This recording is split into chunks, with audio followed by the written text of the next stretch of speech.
រសៀលទុនទៀបខ្យល់បោះពីភ្នំសំលេងរៃយំធ្វើឲ្យរូបខ្ញុំរន្ធត់ពេកក្រាយបាំងសៃបាសាប្រគំដនត្រី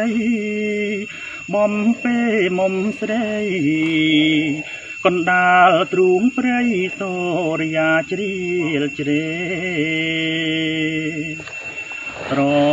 ណោះជើងភ្នំតូចយំឆ្លងឆ្លើយ